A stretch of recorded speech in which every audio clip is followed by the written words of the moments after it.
மிஷினரிகள் மட்டும் இல்லாட்டினா இந்தியா இடுகாடாக அதாவது சுடுகாடாக இருந்திருக்கும் அப்படின்னு கூறியவர் தந்தை பெரியார். ஏன்னா இந்தியாவுல மிஷினரிகள் சாதிச்சது ஏதோ கொஞ்சம் நஞ்சம் கிடையாதுங்க, அது எக்கச்சக்கமான சாதனைகள் இருக்குதுங்க. பென்னி குயிக் அப்படின்ற மிஷினரி முல்லை பெரியார் அணைய கட்டினாருங்க. சிடி ஸ்டட் போன்ற மிஷினரிகள் தேயிலை செடிகளை கொண்டு வந்து தேயிலை தோட்டங்களை உருவாக்குனாங்க. மிஷினரி கிரகாம் ஸ்டைன்ஸ் யாருமே தொடாத குஷ்டரோகிகளை தொட்டு பராமரிச்சாருங்க. Robert de Nobili, Veeramamunivar, Peter Percival, collector Ellis துரை, G U. Pope Iyer, Johann Philipp, Ziegenbalg இவங்க எல்லாம் தமிழ் மொழியோட பாதுகாப்புக்காகவும் அதனோட பெருமையை உலகறிய செய்யவும் அரும்பாடுபட்டு இருக்கிறாங்க.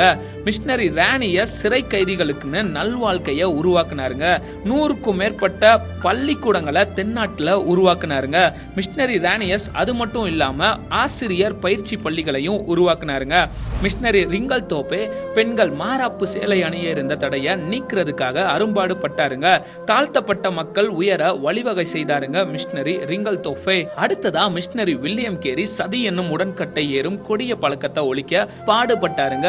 பெண் மருத்துவ கல்விக்கு வித்திட்டு மருத்துவமனையை உருவாக்கியவர் தான் மிஷினரி ஐடா ஸ்கைடர் அம்மையார். ஓலை சுவடுகள்ல தவழ்ந்த தமிழ அச்சில ஏத்தி புத்தகங்களை அச்சடிக்க உதவியவர் தான் சீகன் பால் அப்படின்ற மிஷினரி. தரங்கம்பாடியில இவர் தான் பெண்களுக்கான முதல் தமிழ் பள்ளிய உருவாக்குனாருங்க.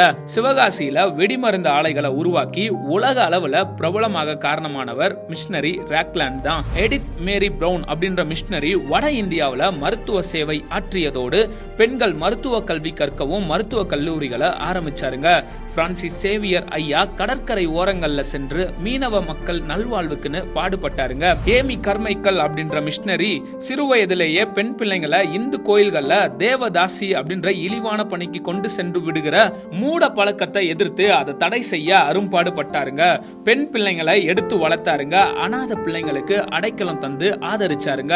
லண்டன் மிஷன் சொசைட்டி மூலம் கொண்டு வரப்பட்ட உருளைக்கிழங்கு, முட்டைக்கோசு, கேரட் இதெல்லாமே நீலகிரி பகுதியில விளைவிக்கப்பட்டன. விவசாயம் அங்க செழிச்சுச்சுங்க. மக்களோட வாழ்வாதாரமும் அதனோட சேர்ந்து உயர்ந்துச்சுங்க. ஈவ்லின் பிராண்ட் அம்மையார் அப்படின்ற மிஷினரி மூலமாக சேலம் கொல்லிமலை பகுதியில் இருக்கிற ஆதிவாசி மக்கள் நல்வாழ்வு அடைஞ்சாங்க. ரச்சன்ய சேனை அதாவது சால்வேஷன் ஆர்மி அப்படின்ற மிஷினரி ஊழியங்கள் மூலமாக ஏழை மக்களுக்கு உணவும் உடையும் கிடைச்சிச்சுங்க. ஜான் டி பிரிட்டோ அப்படின்ற மிஷினரியோட கடுமையான மிஷினரி பணியின் மூலமாக ராமநாதபுரத்துல திருட்டு தொழில குலத்தொழிலாக செய்கிற மக்கள் எத்தனையோ பேரு நல்ல பாதையில கடந்து வந்தாங்க. ஆர்த்தர் மர்காஷியஸ் அப்படின்றவரு மருத்துவமனைகளை கட்டி ஏழைகளுக்கு மருத்துவ சிகிச்சையை அளிச்சாருங்க. பெண்களுக்கான ஆசிரிய பள்ளியை ஆரம்பிச்சாருங்க.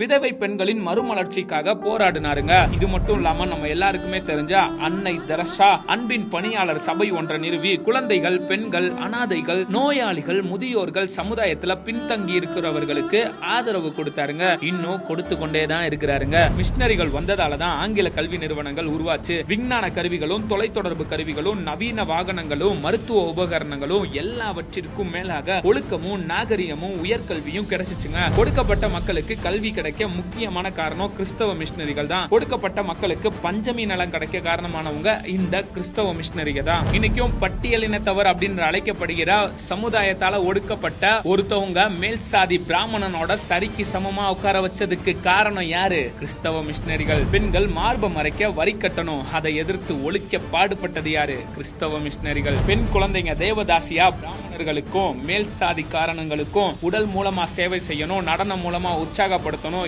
இதை எதிர்த்து இதை ஒழிக்க பாடுபட்டது யாரு? கிறிஸ்தவ மிஷினரிகள். விதவை திருமணம், சாதி மறுப்பு திருமணம், பெண்கள் கல்வி, சதி ஒழிப்பு, சமத்துவம், சமதர்மம் இது எல்லாத்தையுமே நமக்கு கொடுத்து நம்மளை வாழ வச்சது யாரு? நம்ம கிறிஸ்தவ மிஷினரிகள் தாங்க. இன்னைக்கும் இந்தியா தொழில் துறையிலையும் சரி கல்வித்துறையிலையும் சரி வளர்ந்த நாடுகளோட பட்டியல்ல வருவதற்கு மிஷினரிகளோட கண்ணீரும் அன்பின் வார்த்தைகளும் கடுமையான உழைப்பும் மேலான தியாகமும் இயேசுவோட அன்புனால நிறைஞ்ச கிறிஸ்தவ மிஷினரிகளுடைய சேவை மட்டும் இல்லாட்டின்னு வச்சுக்கோங்களேன், இந்தியா இன்னைக்கும் இடுகாடாக தான் இருந்திருக்கும்.